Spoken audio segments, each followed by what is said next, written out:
All right. Hari Om, everyone. It is all nice to meet you. This is the first time I'm here at this location. So we'll do opening prayers, and then I will introduce myself, and then talk a little bit about our upcoming events, because I thought we'd spend a little bit of time of what's coming, how to stay connected, and then I wanted to share a few thoughts. This year, for this adult satsang, I'll be taking up sadhana panchakam. So before we dive right into it, I thought, let's prime our mind to really receive the knowledge with the intent that it was. So I had a couple thoughts to share with that. So let's go ahead and start with opening prayers. It will be Om Vakraturna Mahakaya, Saraswati Namastubhyam, and then Guru Brahma, Guru Vishnu. So these three shlokas. Om Vakratunda Mahakaya Suryakoti Samaprabha Nirvignam Kuru Me Deva Sarvakaryeshu Sarvada Saraswati Namastubhyam Varade Kamarupini Vidyarambham Karishyami Siddhir Bhavatu Me Sada Gurur Brahma Gurur Vishnu Gurur Devo Maheshwaraha Gurureva Param Brahma Tasmai Shri Gurave Namaha. Alright, so of course my name is Brahmacharini Divya, and I grew up not in Texas. That is the difference between me and Hariji. My favorite part of Hariji's introduction was he was born in Collin County, raised in Collin County, went to school in Collin. Anyway, but I was born in New Jersey, and I grew up there, went to college there, and during my school years, I was not a Bala Vihar student from kindergarten. I started actually in high school, so kind of jumped straight into Bhagavad Gita as the syllabus that year, and I didn't even know how to pronounce Bhagavad Gita. I didn't know the difference between Bhagavatam versus Bhagavad Gita. I thought they were the same thing. So it really opened my eyes in terms of what all our Vedanta Shastras and Sanatana Dharma has to offer. Because up until that point, I had only been exposed to what my parents had given me while being in the US, and that's a big deal. Because growing up in India, osmosis is a lot more than being in the US. So all I remember growing up was maybe going to the Hanuman temple and chanting Hanuman Chalisas every Tuesdays, and then eventually in high school going to Bala Vihar on Sunday mornings, and then that was about most of my exposure to our Sanatana Dharma. But having entered Bala Vihar, having an insight into the entire curriculum, being introduced to our gurus, Adi Shankaracharya ji and others, and our Puja Gurudev, Swami Tapovan Maharaj ji, and the plethora of information and knowledge they have that we can access through their text, that really, oh my gosh, we have all of this kind of feeling came over me when in high school. So that's when my spark and interest to really keep reading and understanding developed then. And the biggest impact, though, I was just like every other high schooler. I hated going on Sunday, even though it was awesome to see that there was all of this good stuff in our Shastras. I was that Sunday Bala Vihar student saying, do I have to get up at 9? Do I have to come to a Bala Vihar? So by the end of my 12th grade and off to college, I'm ready to spread my wings on my own. I said, I don't want to come back. So my connection with Chinmay Mission took a break, but I always tell this whenever people ask me, what got you into all of this. I think there was an underlying connection and thread with the Shastra, because in my room, I had 2 bookshelves. One for all of my college books, but I still took with me all of the Chinmay Mission books I had. I visited Swami Vivekanandaji's ashram, Ramakrishna Mission as well. And there were all these little booklets that I would collect and keep on the shelf. Yes, they collected dust, not that I actually read them. But there was one book in particular that I remember reading 2 or 3 times. The Student Life, and this was by the Vivekananda ashram. But there was something about it where they talked about why should we get up early? How do we live a sattvic life? How will that affect my mind? And especially going into how does that influence my emotions? How does it influence my thinking? How do I make right decisions? And it really mattered to me at that point, especially in college when I was trying to make my own decisions for the first time. And I felt the impact of not having a disciplined life. It really hit me, and it was about the second year, third year, where I was like, I have to be my own parents now. I have to get myself to the library, put my own schedule, and really pull myself together. So that book really helped me through. That was the first time I think I genuinely applied what I had learned through that little booklet called Student Life. So I saw an impact, I saw this effect, and I knew that this mattered. And it happened to be at that time that our youth empowerment program was being offered. Youth empowerment program is available to all of the youth from 18 to 28. So that's us who are kind of lost in the newness of being in life, being in college, starting up a new career. And this was offered by Swami Sarveshananji, who was conducting that program at that time. I had no idea who Swami Sarveshananji was. I had no idea what CHIC was. I had no idea what a youth empowerment program was. I had a summer off. I wanted to go to California, and a friend said this was cool. So I literally signed up 2 days before the applications closed, wrote some sort of essay, I don't even know what I wrote, and said I'm going. And interestingly, Swamiji accepted my application, and he accepted me, and I finally went to California, and that is probably one of the biggest milestones in my life. Because the way the program was conducted, we started at 5:30 in the morning. First time I ever got up that early. 5:30 in the morning, we had Vedic chanting, Samskritam, then workshops and satsangs, and even the satsang started from the beginning, of starting with Bhajagovindam, Sadhana Panchakam, Tattva Bodha, little bits of Vivek Churamani, and the key chapters that would be applicable for the youth that are really dynamic and wanting to engage with life, those particular chapters of Bhagavad Gita, that solidified my interest for that. And more importantly, it's one thing to read this knowledge in a book, but it's a whole other thing to see it in someone. And I have to say, Swami Sarveshananji was one of my first role models because of that. Because the characteristics that really opened my eyes was the ability for Swamiji to be good at literally everything. At one point, he's in the kitchen, scolding us and teaching us how to peel mangoes and apples. At the same time, he's also climbing trees and acting like monkeys with us. And at the same time, he's also giving us satsangs in all of these classes. And whenever there were issues with the people, the dynamics, he would always be there to give great advice. And the attitude in which he did it was with complete humility. As the problem was needed, what is a solution that I can offer? Once I can offer it, moving on to the next one. And this thoroughness, comprehensiveness, and the dedication and love he had for just serving. You can't read that in a book. You have to see it in person, and that's what I saw for 2 months during the Youth Empowerment Program. And that's when I saw that there is a possibility to become like that if I applied myself to the studies that we have. How did he become what he became? Because he studied the source. So I want to study the source. So that inspiration came from there. And I had started asking about the Vedanta course. I still had college, I still had to finish that. So I finished my degree, and at that point, I wasn't sure if I was going to go through my career that I'd chosen or take up sadhana as a little bit more seriously. So at that point, I knew that the Vedanta course was being offered. It was a 2-year course to learn Shastras in depth. And I thought, before I start my career, I know I'm not going to have any other chance. Once the career starts, it's like a freight train that won't stop. So I thought, before I start, let me take these 2 years, study, and see what happens. And the rest is history. The Vedanta course really, it was mimicking the same structure and style as the Youth Empowerment Program, but because we were there for 2 years, it made a huge difference. And Hariji studied in Mumbai Sandipini Sadhanalaya, but I didn't learn in that same ashram. I studied under Swami Prakashananji in Trinidad and Tobago, and in the same 2-year program there.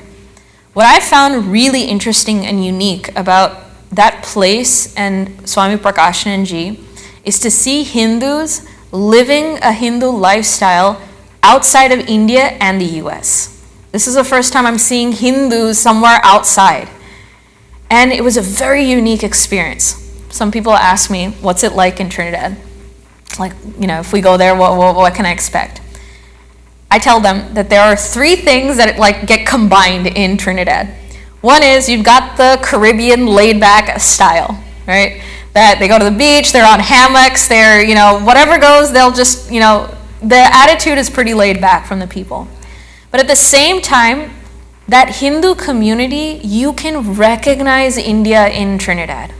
I felt like my family came from Bangalore, and that's where I would go often. And so I recognized India in Trinidad.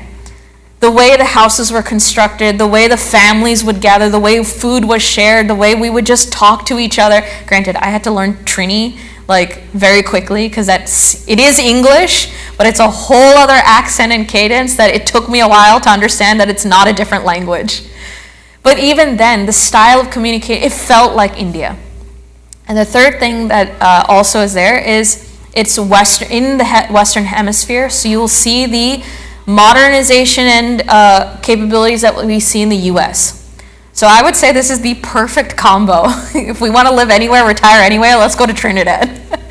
Because it laid back attitude, the scriptural connection is still there, cultural connection is still very strong, far stronger than we see here, and it's got the modernization of the Western Hemisphere. So I said this is a great place. But that was again my first impression of Trinidad. It was again observing the way Swami Prakashananji behaves and serves in that community that really took it a step further. We learned the history of Trinidad, and it's not like the history we have here in the Hindus that came to the US. When we come to the US, it's out of choice, it's out of seeking, higher education or a better job, and during that entire migration from India to the US, there was a wave, right, because of the IT industries. So that was out of choice that we come. In Trinidad, its history was not like that. During almost 200 years ago, 250 years ago, Indians were brought to Trinidad as slaves. First of all, that was a shock to me. I didn't realize that Indians were brought over as slaves. Then later on, it changed to indentured servitude, where they'd get contracts for 5 years that if you, work the land for a certain landowner for 5 years or so, and then they would set you free, but with, a small parcel of land. But in essence, if you looked at the lifestyle, it was nothing better than slavery. There were Indians brought from their language, especially the non-English language that they try to hold on to, is Bhojpuri. So a mix of Hindi and Bhojpuri is what you can tell in certain slangs and vocab that they use. So you can see the origins there as well. But more importantly, one of the biggest things that I understood was holding on to any one of our scriptures will help us hold on to our culture and traditions. What is the one culture that they held on to? Ramayana. Every kid can recite and sing Ramcharitmanas just like that. And it is because of that they were holding on to their traditions. That they do pujas in the morning, they have pandits, or in their Trini style, pandits, and they would have bhojan, and there's a tradition that anytime there's a birthday, anniversary, death in the family, any milestone in their lifestyle, they would invite Swamiji for satsang so that something sattvic was being celebrated during every milestone of their life. I realized we don't do that here. We go to birthday parties, get cake and celebrate and try to become more westernized. But in Trinidad, they hold on to satsang as a way of celebration. And the food, you can recognize the origins of India within that food and they won't give it up. They call it, there's a word for it. I think it's called celebration food, but okay, next time I come, there's a word for it, and it's a standard meal that they offer whenever such celebration was happening. This reminded me in Karnataka, we always have panktis, right? During pujas where they have that rice and sambar and 5 types of sabjis, and there's this particular layout on a banana leaf. They use that as well. So what I realized in seeing the people was that even if we leave our culture and tradition from its origin, we have to have some connection to hold on to that tradition, no matter where we go. And to be proud to be Hindus outside of India is a big deal. And how were they able to do this? Because they were in that oppressive environment, because they were pulled away, snatched away from homeland, they had to hold on. That need to say, I am Hindu, I am Indian, is what kept them going through that atrocity that they went through. Now, after a while, of course, there's always a decay. The further we get away from the roots, the more diluted it will become. Over time, it will decay. But it still was held strong. That's when I realized Swami Prakashananji was a huge influence in Trinidad. After he had gone to the Sandipani Sadhanalaya Vedanta course and came back to Trinidad and served, many would hold on to Ramayana as just a bhakti bhava, as a superstition at that point. It's just what you do. There wasn't understanding of why we do it, the depths of all that we had. Swami Prakashanji brought that depth and meaning to what they already do. And he literally created the renaissance of Hinduism in Trinidad. I didn't realize this in the beginning. It's only after we finished the course, looking back at the impact he had, that I realized this is what true seva is all about. This is what the purpose of this path is. Not only for our own self-development, as I'd seen in Swami Sarveshanji through the YEP course at a time where I was self-centered, but after having graduated, trying to look at where is my place in the world, seeing Swami Prakashanji serve the world like this, and to keep our Sanatana Dharma and Hinduism and Shastras alive, this was a bigger calling than any other career I could have chosen. So near the end of the Vedanta course is when I realized this matters. This is something I want to dedicate my life to. So I cannot talk about myself without talking about those who have inspired me and the hopes and dreams I have of living up to what they have taught me. So that is my, in a way, doing my Mangalacharan to my gurus for allowing me to be on this path and for me to continue my sadhana while serving and doing seva for the world around me. So this is my brief introduction to where I came from and how I ended up here. And so we only have about 5 minutes left. I wanted to talk about a little bit further on the events coming up, just so that we kind of get an orientation for the next couple of weeks, what's going to happen and how we can stay connected.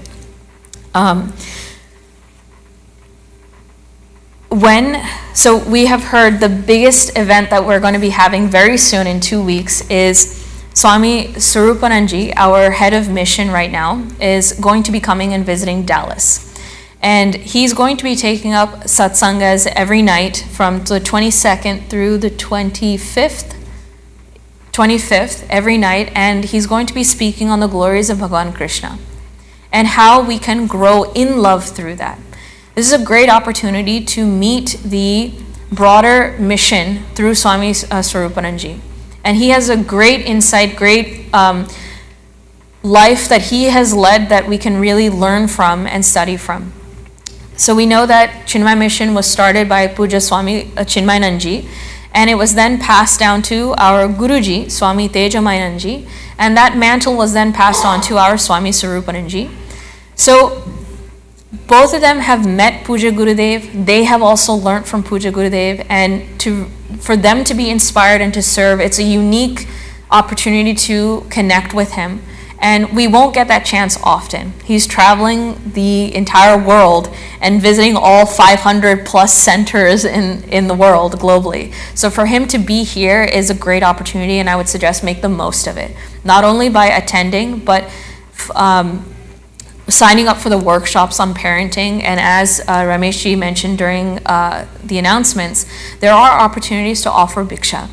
Bhiksha is a great setting in order to have one-on-one time with Swamiji to really have the ability to serve and offer him food and bhiksha. It's a very intimate setting to get to know him so much better. And at the same time, I'm sure, how many of you are new here, like first time here in Mission? So this will be a great way to connect with our lineage of gurus that are here and just to get to know the bigger scope. And for the rest of us, how many have actually met Swami Swarupananji before? Okay, a few of us, but a lot have not. So this would be a great opportunity to get to know our leadership and really connect deeper with this organization. At the same time, I'm sure being here at Chinmay Mission, you've benefited a lot. There are different opportunities and programs that have impacted you, that have mattered in little ways, whether now or later. And we would love to share this with others as well. So when Swami Swarupananji comes, I would highly suggest that if you have one or two friends, friend group, or neighbors that you know have this inclination to be part of Sanatana Dharma, wanting to learn more, developing deeper values in life and figuring that out, even if there's a little spark, it doesn't take very much. If you recognize that in any of your friends, neighbors that you know, bring them along. This is a unique opportunity for them to get to know what mission is all about. And one thing I have yet to announce that will come up is this year, Hariji and I are going to be working with the high schoolers a little bit more. One of the things, this is obviously from my own experience. Once we finish high school, we're ready to shed everything that was associated with during high school, saying, I'm a new person, I can make my own self, and we want to disconnect from whatever we were forced into doing during our high school years. So we've seen that high school into CHIK. CHIK is the abbreviation for Yuva Kendra, Chinmaya Yuva Kendra. When they become CHIKs, there's a disconnect there. Many don't want to come back. And so we want to make sure that that connection remains by offering value that they pick up, that they themselves want to do. So in order to develop that relationship, Hariji has initiated this year a Zoom online satsang during the weekdays on Wednesday just for the high schoolers. This is a way we can delve into topics and answer questions that they're nervous to ask teachers or parents, because apparently we're young enough to connect with them, but honestly I feel outdated already. But it's a way to allow them to express themselves, to connect with not just those that are here in Dallas, but they'll be connecting with all the other high schoolers that are within the central zone, because Hariji is the head of the central zone of CHIK. So he's dealing with Chicago, and Chicago is the biggest one that comes to mind, but all of the other centers that belong in the central zone, he's handling the J-Chicks and Chicks in those sessions. So this is a great opportunity for them to connect with others. And one of the biggest benefits of being in Chinmay Mission is I travel because of Chinmay Mission, and not just as a brahmacharian. Even as a college student, I traveled because of Mission. So meeting new people, really getting a network of my own to connect with. I can go to California and I can call up somebody like, hey, can I just crash at your house today? Because I got this, and we're like a family that we develop when we find and connect others throughout this country. That's another opportunity. And to further the engagement with them, we have 3 high school hangouts. We call it hangouts because we're trying to be chill and cool with our kids. And during this time, it's usually on Fridays from 7 to 11. And we'll take up interesting topics like understanding Maya through Dune Universe. You're like, what is Dune Universe? I didn't know either until Hariji found out that there is a popular TV show and book series out called Dune. And it's like this alien remote, like a civilization that's growing in this new planet that's desert-like, but there seems to be some interesting commentary on illusion and the grander scheme of life. And we're able to find that we can talk about Maya, kind of drawing them in with the Dune universe, but then finding that connection and then redirecting them back into Vedanta and what we have. So this is a kind of style we've been trying, and it's been a great hit last year. And we're going to continue that this year so that we can entice them, engage them at their level as to what they like. So there'll be 3 like that.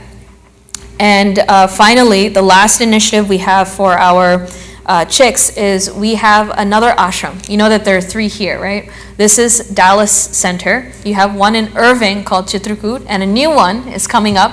But right now we're in a Montessori. This is in Frisco area. Hopefully, very soon, within 2 years, less than 2 years, we'll have a new ashram called Panchavati. And we have a 4th one. This is about 65 miles south of downtown Dallas called Chinmay Mangalam, and it is a very big ashram where we host our camps. How many have been to Chinmay Mangalam before? Okay, so you know about this, but there are still many that have not yet visited. And we have fun there. That is meant for camp styles, retreat styles. It'll be dormitories, and we're out in the country. And when I say country, I mean country. And then our neighbors are 2 farms, and across the street we have another neighbor who has like horses and cows. So we are literally in the country, and it's an opportunity to detach from the city, experience the nature of Texas, and have an opportunity to reconnect more intensely for 3 or 4 days in a residential retreat style. So we have one for our All Texas High School, and we have our Labor Day camp that's coming up, 5th grade to 12th grade. So these are all opportunities for us to engage further. So for yourself, Labor Day meeting with Swami Sarupananji will be a great opportunity, and for our kids, all of these camps, hangouts, little programs we have here and there, keep your eyes out, keep your dates and calendars open, and we will try to get them to you as soon as possible so that we can develop that relationship with them. And without the bridge of relationship, no knowledge can pass through. So that's the intention for making this fun and having so many opportunities to connect with them. And last comment for our upcoming topics during this year for Sadhana Panchakam.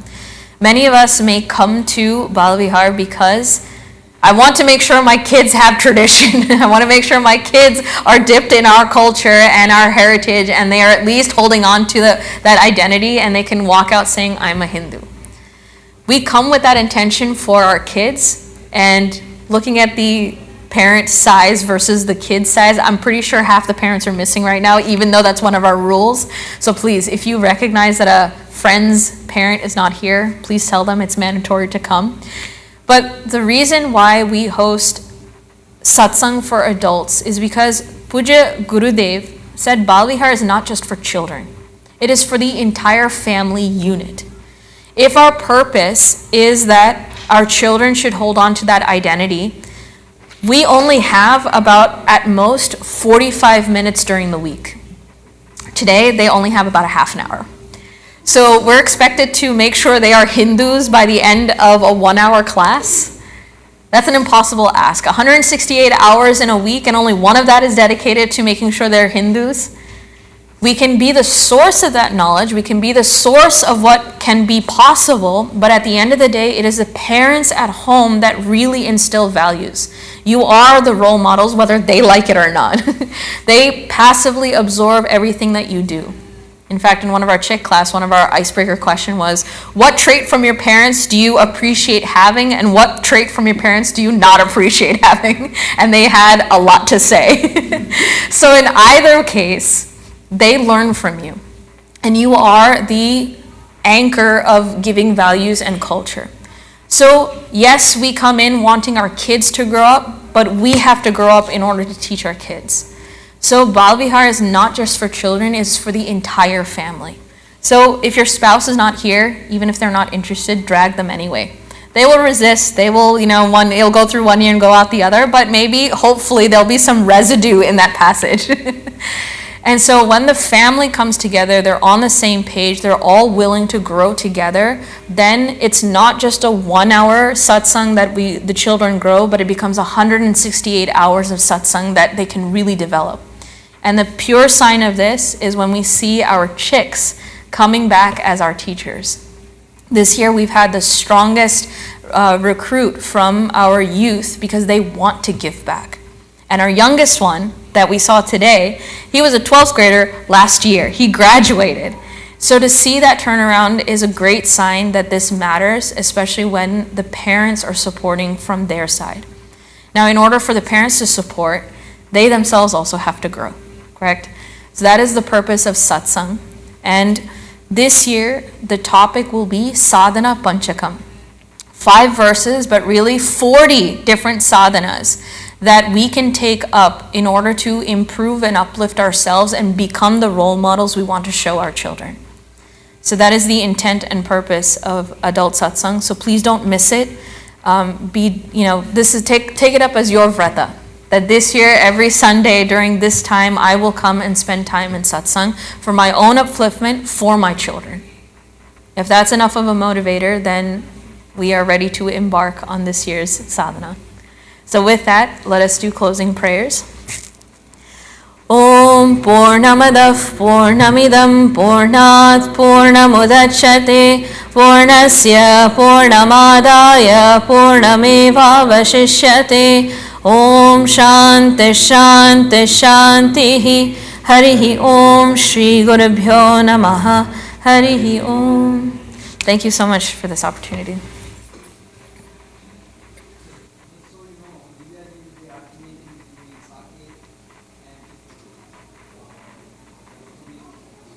Next week I'm not going to be here because for the morning session I'm alternating every other week from Sake to Chitrakoot. So we'll make arrangements to make sure the satsangs continue. So even if I'm not here, please do come anyways. We will have something probably live streamed from there. So we'll see. And yeah.